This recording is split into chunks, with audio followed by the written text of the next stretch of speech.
بزرگان ملت، برادران اسلام، اللہ رب العزت نے اپنے بے پایا احسان سے ہمیں یہ ماہ صیام رمضان المبارک نصیب کیا، جس کے لیے 2 مہینوں پہلے دعائیں شروع کر دی گئی۔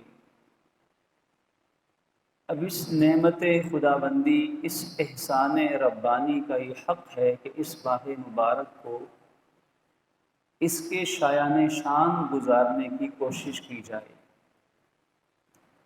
وگرنہ وقت تو گزر ہی جائے گا۔ وقت تو کسی کے لیے رکا نہیں کرتا، وقت کی رفتار ہر چیز کی رفتار سے تیز ہے۔ وقت کسی کا انتظار نہیں کیا کرتا۔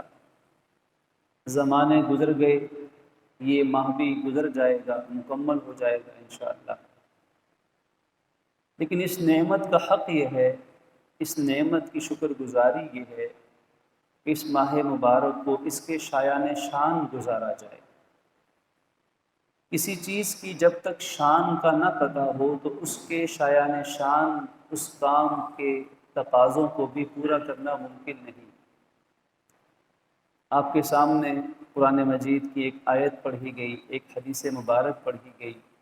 آج کی نشست میں ہم یہ جاننے کی کوشش کریں گے کہ اس ماہ مبارک کی شان کیا ہے، تاکہ اس کے شایان شان ہمیں وقت گزارنے کا موقع اور ہمیں کوشش کی توفیق مل سکے۔ قرآن مجید فرقان حمید کی یہ مشہور آیت مبارکہ، آیت نمبر 183 سورۃ البقرہ کا یہ پورا رکوع رمضان المبارک کے حوالے سے ہے۔ اس رکوع کو پڑھنا چاہیے، اس کا ترجمہ سیکھنا چاہیے، تاکہ ماہ رمضان کے احکامات براہ راست قرآن پاک سے ہمیں مل سکے۔ اس نے فرمایا اے ایمان والو، یہ اے ایمان والوں کا خطاب ہی بڑا زبردست ہے اس مہینے کی شان سمجھانے کے لیے۔ اس کی مثال یوں دی جاتی ہے جیسے ہم اپنے کسی بچے کو اے پیارے بیٹے کہہ کے پکارتے ہیں، بڑی محبت کے ساتھ، بڑی ہمدردی کے ساتھ، کمال لطف و کرم کے ساتھ۔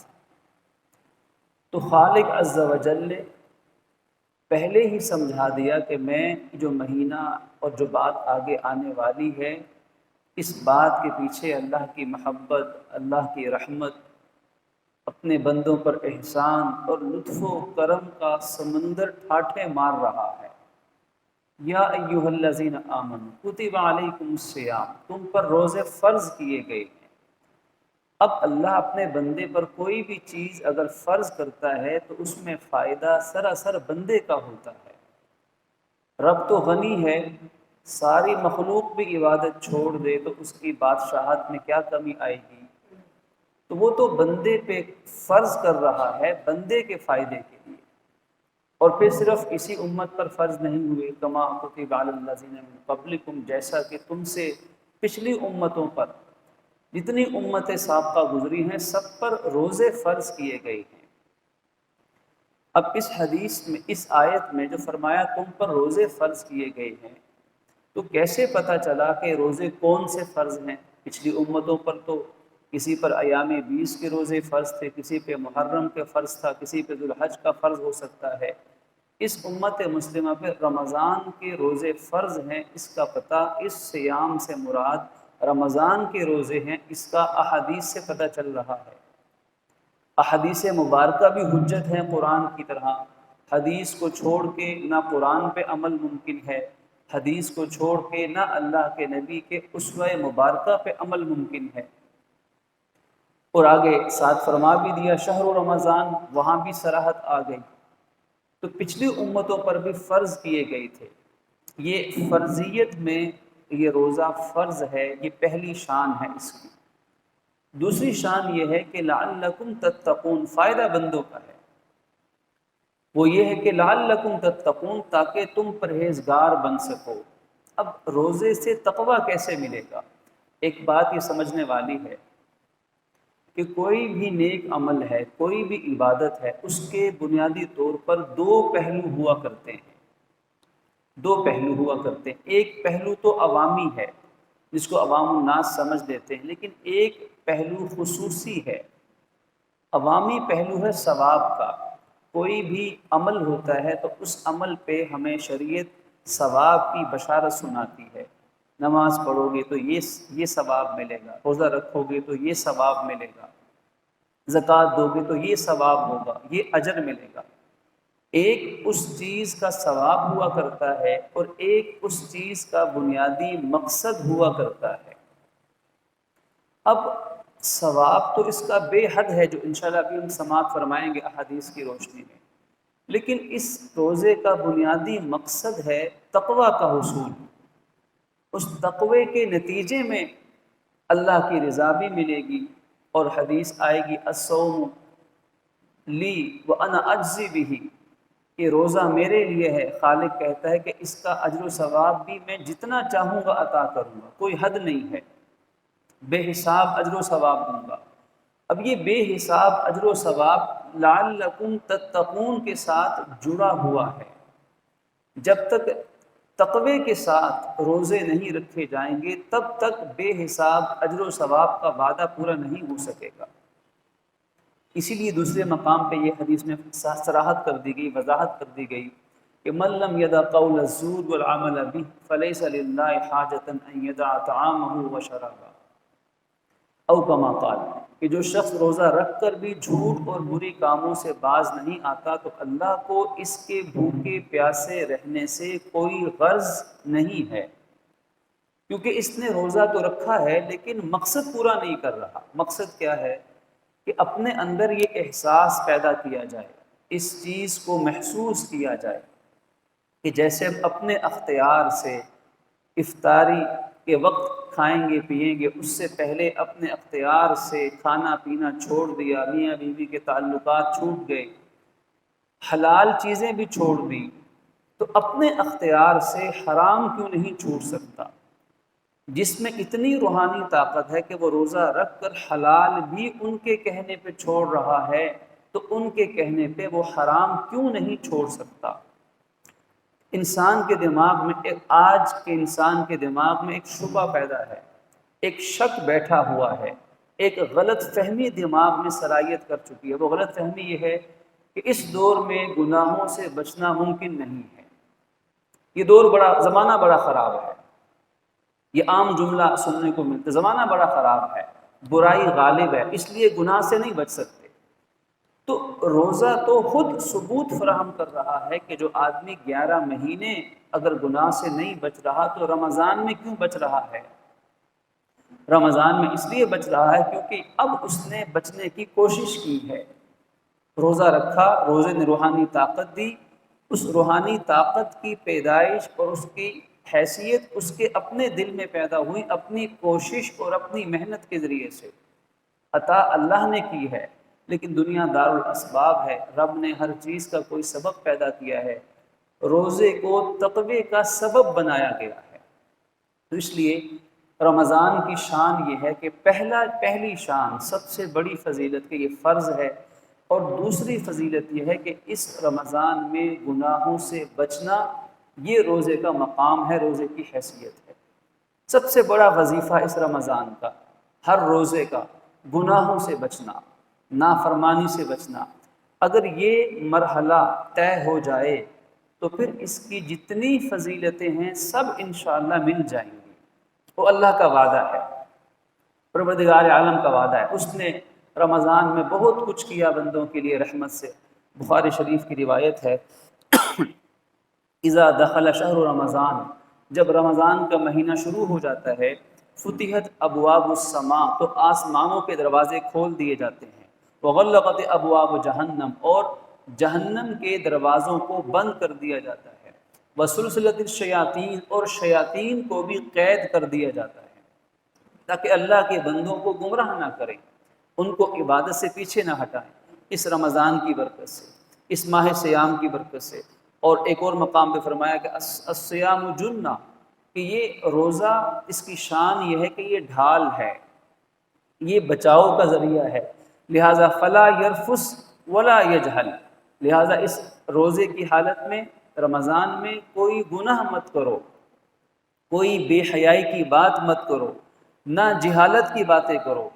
اگر تم سے کوئی شخص لڑنے بھی لگ جائے، ہاتھا پائی پہ اتر آئے، او شاتما یا بد زبانی بد کلامی پہ اتر آئے، فلیقل انی صائم مرتین، تو اسے کہے، بار بار کہے کہ بھائی میں روزے سے ہوں۔ یعنی روزے کی شان سکھائی جا رہی ہے کہ روزے نے آ کر اخلاق کی اصلاح کرنی ہے، غصے کو کنٹرول کرنا ہے، آپے سے باہر نہیں ہونا، ورنہ روزہ روزہ نہیں رہے گا، ایک صرف زبانی جمع خرچ بن جائے گا۔ روزے کی شان یہ ہے، والذی نفسی بیدی، آپ فرماتے ہیں اللہ کی قسم جس کے قبضے میں میری جان ہے، لخلوف فم الصائم اطیب عند اللہ من ریح المسک، کہ روزے دار کی منہ کی بو اللہ کو مشک کی خوشبو سے زیادہ پسندیدہ ہے۔ یہ روزہ کتنا عظیم تر بن گیا کہ روزے دار کی جو اس کے معدے کے خالی ہونے کی وجہ سے بسا اوقات جب پیٹ معدہ یا اسٹمک خالی ہے تو اس سے کچھ بخارات سے بن جاتے ہیں، کچھ گیسز سی بن جاتی ہیں۔ ابھی جو بخارات ہیں جو بھوک اور پیاس کے وقت اس کو محسوس بھی ہوتے ہیں، بھوک اور پیاس اس کو تڑپاتی ہے، ایک کیفیت ہوتی ہے جس میں آدمی بھوک اور پیاس سے کچھ مچلتا ہے، پریشان ہوتا ہے۔ یہ جو خاص کیفیت میں اللہ پاک کو یہ کیفیت اور یہ معدے اور پیٹ کا خالی ہونا اللہ کو مشک اور ہر طرح کی خوشبو سے زیادہ پسندیدہ ہے۔ یہ بات اللہ کے نبی قسم اٹھا کے فرما رہے ہیں۔ یہاں ایک چھوٹے سے سوال کا جواب ہے، بعض لوگ یہ سمجھتے ہیں کہ شاید اس سے مراد منہ کی بو ہے، منہ یا دانتوں کی بدبو، وہ مراد نہیں ہے۔ اور ایسا بھی دیکھنے میں غلط فہمی دیکھنے میں آئی کہ وہ دانتوں کو مسواک یا برش نہیں کرتے کہ اس سے وہ کہیں بو زائل نہ ہو جائے، ختم نہ ہو جائے، حالانکہ اس سے مراد منہ کے اندر کی بدبو نہیں ہے، اس کو زائل کرنا سنت نبوی ہے، چاہے مسواک کر کے کیا جائے، چاہے روزے کے علاوہ پیسٹ برش کر کے کیا جائے۔ اور روزے کے اندر بھی مسواک کی جا سکتی ہے، روزے کے اندر بھی برش بغیر پیسٹ لگائے کیا جا سکتا ہے، عصر کے بعد تو کرنا چاہے تب بھی کر سکتے ہیں، ہر وضو سے پہلے مسواک کرنا سنت نبوی ہے، روزے کے اندر بھی سنت نبوی ہے۔ تو یہ ایک غلط فہمی تھی۔ فرمایا کہ روزے دار کی منہ کی بھی بو اللہ کو مشک سے زیادہ پسندیدہ ہے۔ اور پھر فرمایا کہ وہ بندہ اللہ کے لیے کھانا پینا چھوڑ دیتا ہے اور اللہ کے لیے اپنی جائز خواہشات کو بھی چھوڑ دیتا ہے تو اللہ پاک اعلان فرماتا ہے کہ وَأَنَا أَجْزِي بِهِ، کہ میں اس بندے کو اس نیکی کا بدلہ اپنی مرضی سے جتنا چاہوں گا دوں گا، وَالْحَسَنَةُ بِعَشْرِ أَمْثَالِهَا، اور ایک نیکی کا بدلہ کم از کم 10 نیکیاں تو ضرور عطا کروں گا۔ اور پھر فرمایا کہ اِنَّ فِي الْجَنَّةِ بَابًا، جنت میں ایک دروازہ ہے، یقال لہ الریان، اس دروازے کا نام ریان ہے، اور اس میں سے قیامت کے دن صرف وہ مسلمان، وہ خوش نصیب داخل ہوں گے جو دنیا میں روزے رکھا کرتے تھے۔ اور اعلان ہوگا، منادی ہوگی، این الصائمون، کہاں ہیں روزے رکھنے والے؟ فیقومون، روزے دار کھڑے ہوں گے اور ان کے علاوہ اس دروازے سے کوئی داخل نہیں ہو سکے گا۔ جب وہ روزے دار اس ریان باب سے جنت میں چلے جائیں گے تو فرمایا بخاری شریف کی روایت میں تو وہ دروازہ پھر بند کر دیا جائے گا۔ تو یہ خاص پروٹوکول ہے، اس لیے کہ جو اس رمضان سے گزرے گا عبادت کے ساتھ، اطاعت کے ساتھ، بندگی کے ساتھ، تقوی کے ساتھ، تو اس کے لیے ہی اس دروازے سے گزرنا ممکن ہوگا۔ رمضان کی شان یہ ہے کہ رمضان گزرنے کے بعد اس انسان کو اللہ کی طرف سے ایک سرٹیفکیٹ مل جائے گا، ایک ڈگری ایشو ہو جائے گی کہ اب یہ میرے خاص بندوں میں شامل ہو گیا ہے، اب یہ عام انسان نہیں ہے، میرے یہ سب سے مقربین اور خاص لوگوں میں ہے۔ اسی لیے بزرگ فرماتے ہیں کہ یہ جو روزہ ہے اصل میں یہ فرشتوں کی مشابہت ہے، کہ انسان بالکل فرشتوں جیسا تو نہیں ہو سکتا لیکن فرشتوں کی طرح ہو سکتا ہے۔ فرشتے نہ کھاتے ہیں، نہ پیتے ہیں، نہ سوتے ہیں، نہ تھکتے ہیں، نہ اپنی مرضی سے کوئی کام کرتے ہیں، نہ شادی بیاہ ہے، نہ کوئی اور تعلقات اور خواہشات ہیں۔ یہ روزہ رکھ کر سارے وہ کام کر رہا ہے کہ فرشتوں نے کہا تھا کہ باری تعالیٰ ہم آپ کی تسبیح حمد بیان کرتے ہیں، لہٰذا انسان کو کیوں پیدا فرمایا جا رہا ہے؟ فرمایا کہ تم خاموش رہو، ہم جانتے ہیں اور غیب کا علم ہمیں ہی ہے، تمہیں نہیں معلوم ہے۔ تو پھر فرشتوں نے کہا کہ سبحانک لا علم لنا الا ما علمتنا انک انت العلیم الحکیم، یا اللہ ہمیں کچھ نہیں پتا، ہم کورے ہیں، تیرے علم کے مطابق تو بہتر جانتا ہے کہ انسان کو کیوں پیدا کرنا ہے۔ اب اللہ فرشتوں پر بھی فخر کرتا ہے کہ دیکھو تم جس انسان کے بارے میں یہ کہہ رہے تھے کہ ہم بھی تسبیح کرتے ہیں، تمہارے اندر تو گناہ کی صلاحیت ہی نہیں ہے، صلاحیت تو گناہ کی ان انسانوں میں رکھی تھی، لیکن اس صلاحیت کے باوجود یہ انسان تم جیسے اعمال انجام دے رہا ہے۔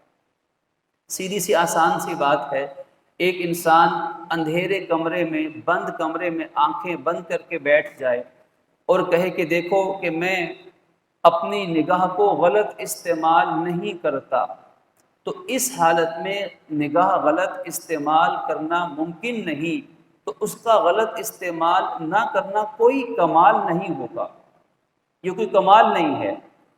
کمال تو اس شخص کا ہے کہ جس شخص نے بازار بھی جانا ہے، جس شخص نے عصری جدید تعلیمی اداروں میں تعلیم بھی حاصل کرنی ہے، جس نے گھر سے باہر بھی نکلنا ہے، وہ اگر اپنی نگاہ کو جھکا کے رکھے، اپنی نگاہ پہ حیا کے پہرے بٹھا کے رکھے، تو اس شخص کا یقیناً کمال ہوگا۔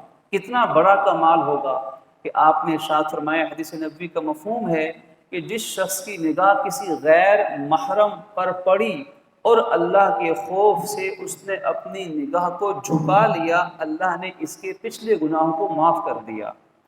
اب آپ دیکھیے کہ 1 سیکنڈ سے کم وقت لگا نگاہ کو جھکانے میں، لیکن اس عمل کی اللہ کے بارگاہ میں قدر و قیمت کیوں ہے؟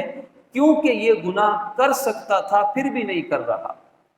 اس کو اللہ نے دولت دی تھی، یہ دولت پہ تکبر کر سکتا تھا پھر بھی اس میں عاجزی ہے، تو اس کا کمال ہے۔ غریب کا تکبر کرنا تو بدترین ہے۔ ایک انسان کو اللہ نے جوانی دی ہے، طاقت دی ہے، وہ اس جوانی کو گناہ میں استعمال کر سکتا ہے لیکن نہیں کر رہا، یہ اس کا کمال ہے۔ ایک وینٹیلیٹر پہ پڑا شخص بیمار ہے، مریض ہے، انتہائی ضعیف ہے، وہ اگر گناہ نہیں کر رہا اس حالت میں، تو اس کا کمال نہیں، کیونکہ وہ کر نہیں سکتا۔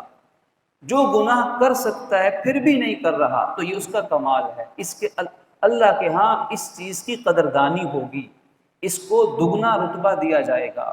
ایک شخص ہے، وہ اپنے اختیارات استعمال کر کے ظلم کر سکتا ہے لیکن نہیں کر رہا، انصاف کرتا ہے، لوگوں سے ہمدردی کرتا ہے۔ ایک انسان بدلہ لے سکتا ہے، انتقام بدلہ لے سکتا ہے، لیکن پھر بھی معاف کرتا ہے، تو اس کا کمال ہے۔ اس کا کوئی کمال نہیں جو بدلہ لے ہی نہیں سکتا اور کہے جا تجھے معاف کیا، کیا یاد کرے گا۔ اس کا تو کمال ہی نہیں، کیونکہ بدلہ لے نہیں سکتا۔ جو بدلہ لینے کی طاقت رکھتا ہے پھر بھی معاف کر دے، تو اللہ کے نبی نے ایسے شخص کے لیے جنت کی بشارت عطا فرمائی ہے کہ بدلہ لے سکتا تھا، نہیں لوں گا، معاف کیا۔ ایک انسان کو صلاحیت دی ہے، وہ انسانوں کو لڑوا بھی سکتا ہے، اپنے منبر و محراب کے ذریعے سے، اپنے جلسے کے اسٹیج کے ذریعے سے، اپنی ٹیبل میز کے ذریعے سے، اپنے قلم اور زبان کے ذریعے سے وہ انسانوں کو لڑوا بھی سکتا ہے، گتھم گتھا کروا سکتا، لیکن وہ ان چیزوں کو انسانوں کو جوڑنے کے لیے استعمال کرتا ہے، معاشرے کے اندر محبت اور اتحاد پیدا کرنے کے لیے استعمال کرتا ہے۔ تو اس کا کمال ہے، کیونکہ یہ کر سکنے کے باوجود نہیں کر رہا، اللہ کے ہاں اس کو اجر و ثواب ملنے والا ہے، سلو کرواتا ہے۔ ایک حدیث پاک میں آتا ہے، فرمایا کہ میں تمہیں ایسا عمل نہ بتاؤں کہ جو نماز سے بھی افضل ہے، روزے سے بھی افضل ہے۔ اور وہ عمل کیا ہے کہ دو ناراض مسلمانوں کے درمیان میں صلح کروا دینا۔ نماز روزے سے بھی افضل، کیوں؟ اس لیے کہ یہ فتنے کی آگ بھی لگا سکتا تھا، لیکن نہیں، یہ صلح کروا رہا ہے۔ تو انسان فرشتوں سے افضل تب بنتا ہے جب وہ فرشتوں جیسا بنتا ہے، یعنی فرشتوں کی طرح نیک اعمال۔ اور یہ چیز روزہ انسان کو سکھا رہا ہے، رمضان انسان کو سمجھا رہا ہے کہ غصے میں آپے سے باہر نہیں ہونا، غصے میں آپے سے باہر نہیں، اپنے نفس پہ کیسے قابو پانا ہے۔ روزہ اصل میں ایک بہادری، جرت اور شجاعت سکھانے کا نام ہے، اور اصل بہادر وہی ہے یملک نفس اور عند الغضب، او کما قال، کہ اصل بہادر وہ شخص نہیں جو لوگوں کو مقابلے میں گرا دے، پچھاڑ دے، بلکہ اصل بہادر دلیر تو وہ شخص ہے جو غصے میں اپنے آپ پہ قابو پا جائے۔ دوسرے کو گرانا آسان ہے، اپنے آپ کو گرانا مشکل ہے۔ تو یہ طاقت روزے سے ملے گی، غصے پہ قابو پانے کی طاقت، حکمت، دانائی، سمجھداری روزے سے عطا کی جائے گی۔ انسان کی نگاہ سے دنیا کی غفلت کے پردے اٹھیں گے تو اس رمضان اور روزے کی وجہ سے اٹھیں گے۔ انسان کے اندر ایمانی اور ملکوتی طاقت پیدا ہوگی روزے کے ذریعے سے، اپنی آخرت کی زندگی سے محبت پیدا ہوگی روزے کی وجہ سے۔ یہ رمضان کی شان ہے کہ وہ انسان کے دل میں قناعت پیدا کرتا ہے۔ قناعت کے معنی جتنا مل گیا اسی پہ راضی رہنا، صبر شکر کرنا، جتنا سحری میں کھا لیا، بس اعلان ہوا کہ اب اذان کا وقت ہے، اسی پہ صابر شاکر بیٹھ گئے۔ روزہ انسان کو قناعت سکھائے گا، روزہ انسان کو پورے معاشرے کے غریب اور محتاج انسانوں کی ہمدردی سکھائے گا۔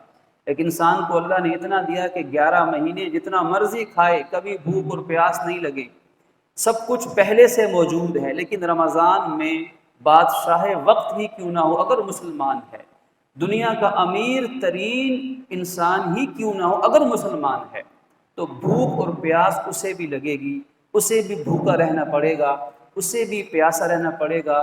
تو اس کو غریبوں کی بھوک اور پیاس کا تب احساس پیدا دل میں ہوگا کہ بھوک اور پیاس کس چیز کا نام ہے۔ روزہ انسان کے تکبر کی کمر کو توڑتا ہے، تکبر کی کمر ٹوٹتی ہے روزے سے، اس لیے کہ انسانی نفس پر سب سے بھاری اور مشکل چیز بھوک اور پیاس کو برداشت کرنا ہے۔ ایک انسان، اس چیز کا ثبوت کیسے ملتا ہے؟ ایک انسان اگر شدید بھوک اور پیاس سے تڑپ رہا ہو، شدید بھوک اور پیاس سے تڑپ رہا ہے، اس بھوک اور پیاس سے تڑپتے ہوئے انسان سے پوچھا جائے کہ کیا چاہتے ہو، شادی چاہتے ہو، اولاد چاہتے ہو، نوکری چاہتے ہو، کاروبار چاہیے کیا؟ وہ کہے گا مجھے پہلے کھانا پینا دو، میری جان نکل رہی ہے۔ کیونکہ انسانی نفس پر بھوک اور پیاس سے زیادہ شدید اور مشکل چیز کوئی نہیں ہے۔ جب پیٹ بھرتا ہے تبھی انسان کے دماغ میں گناہ کے خیالات آتے ہیں۔ قرآن کہتا ہے ارآہ استغنا، جب انسان نے دیکھا پیسہ کافی اکٹھا ہو گیا ہے، اب ڈیفالٹر ہونے کا کوئی امکان نہیں ہے، اب تو کاروبار چمکے ہی چمکے، دولت پیسہ سب کچھ موجود ہے، قرآن کہتا ہے جب یہ دماغ میں یہ بات آ جاتی ہے پھر انسان اللہ کا باغی بننا شروع ہو جاتا ہے۔ جب تک فکر لگی رہے، معاش کی فکر لگی رہے، اللہ کا نظام ہر بندے کے ساتھ مختلف ہے، لیکن اللہ سے عافیت مانگنی چاہیے۔ اسی لیے فرمایا کہ جب اللہ کوئی نعمت دے، اس نعمت پر اگر انسان شکر ادا نہیں کرے گا تو ضرور ناشکری کرے گا، دونوں میں سے ایک بات ہوگی، نعمت پہ یا شکر کرے گا یا ناشکری کرے گا۔ اگر نعمت پہ شکر نہیں کر رہا تو یہ ضرور ناشکری کی طرف چلا جائے گا۔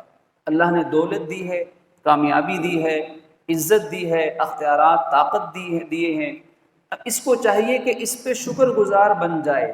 شکر گزار نہیں بنے گا یہ متکبر بنے گا۔ جب متکبر بنے گا تو فرمایا یاد رکھو جہنم میں جانے والا ہر انسان متکبر ہوگا۔ جتنے انسان جہنم میں جائیں گے، ابلیس سے لے کر قیامت تک پیدا ہونے والا کوئی بھی انسان جو بھی جہنم میں جائے گا سب متکبرین ہوں گے۔ شداد، ابو جہل، ابو لہب، عتبہ، شیبہ، کعب بن اشرف یہودی، جتنے فرعون گزرے زمانے میں، جتنے نمرود گزرے، جتنے قارون گزرے، اس زمانے سے آج تک سب کے دماغوں میں تکبر کا خناس اور جراثیم موجود تھا، یہ مشترکہ ہے۔ اور جتنے جنت میں جانے والے ہوں گے سب کے دلوں میں عاجزی ہوگی۔ جنت میں ایک شخص تکبر کے ساتھ نہیں جا سکتا، اور روزہ انسان میں عاجزی پیدا کرے گا۔ روزے پہ اترانا نہیں، حکم دیا کہ نیکی بھی کرو لیکن عاجز بھی بنو۔ پھلدار ٹہنی ہمیشہ جھکا کرتی ہے اور جس پہ پھل نہیں لگتا اس میں اکڑ آتی ہے۔ تو نیکی اللہ کے ہاں قبول ہو رہی ہے کہ نہیں، فرمایا کہ یہ دیکھو کہ نیکی کرنے کے بعد دل میں کیا احساس ہے، نیکی قبول ہے کہ نہیں، روزہ قبول ہے کہ نہیں، زکوٰۃ قبول ہے کہ نہیں، تراویح قرآن سنانا قبول ہے کہ نہیں۔ تو اس کا اپنے دل سے فتویٰ لینے کا طریقہ یہ ہے کہ دیکھو کہ نیکی کرنے کے بعد دل میں تکبر پیدا ہوا ہے یا دل میں عاجزی پیدا ہوئی ہے۔ اگر دل میں تکبر پیدا ہوا تو پھر یہ وہ عبادت ہے جو شیطان نے بھی بڑی کی ہے۔ شیطان سے بڑا عبادت گزار کوئی نہیں بن سکتا۔ اتنی بڑی عبادت کی ہے کہ حدیث کے مطابق آسمان و زمین کا ایک بالشت جگہ، آسمان و زمین کی ایک بالشت جگہ ایسی نہیں ہے جہاں شیطان نے اللہ کی عبادت انجام نہ دی ہو، جہاں سجدے نہ کیے ہوں، جہاں اس نے اللہ اللہ نہ کیا ہو۔ اتنا بڑا عبادت گزار کون ہو سکتا ہے؟ لیکن اس کی ساری عبادت اس کو تکبر کی طرف لے جاتی رہی۔ لیکن بندہ مومن اللہ کے نبی کے راستے پہ چلنے والا اور رمضان کو صحیح معنی میں سمجھ کے گزارنے والا، یہ عبادات، یہ اعمال اس کے دل میں انشاءاللہ عاجزی پیدا کریں گے۔ وہ کسی کو اپنے سے کمتر نہیں سمجھے گا، کسی کو حقیر نہیں سمجھے گا۔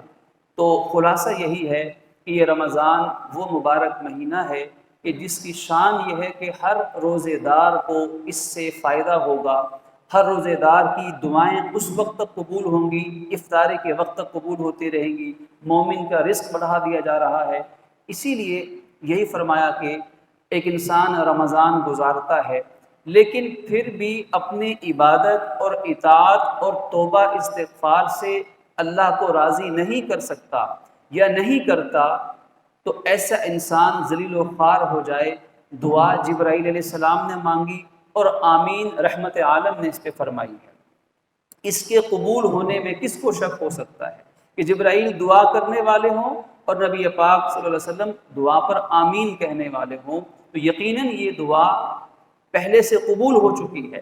اب ہمیں، مجھے اور آپ کو فکر کرنی ہے کہ اس ماہ مبارک کو ہم کیسے گزارتے ہیں۔ ہر آدمی، ہر انسان کی زندگی اگر ایک کام کر لیا جائے کہ اس ماہ مبارک میں گناہوں کو چھوڑ کر عبادت کی بھرپور کوشش کی جائے اور اپنے مصروفیات کے وقت کو بھی زبان کے ذکر سے منور کر دیا جائے۔ ظاہر ہے کہ انسان کی مصروفیات تو ہوتی ہیں، لیکن مصروفیت کے وقت کو بھی ذکر سے گزارا جائے۔ اس رمضان میں بات چیت، کلام کم ہے، کھانا پینا کم ہے، نیند کم ہے، ملاقات کم ہے۔ ان چیزوں کو کم کرنا اور ان چیزوں کو بدل دینا ذکر الہی سے۔ صرف خاموش رہنا بھی روزے دار کے لیے عبادت ہے۔ روزے دار اگر خاموش بھی بیٹھا ہے تو تب بھی انشاءاللہ ذکر کا ثواب ملے گا، کیونکہ روزے کی حالت میں ہے۔ اگر یہ ذکر کرے گا تو پھر سونے پہ سہاگا ہے، پھر اس کا ذکر اللہ پاک کے ہاں انشاءاللہ مقبول ہوگا۔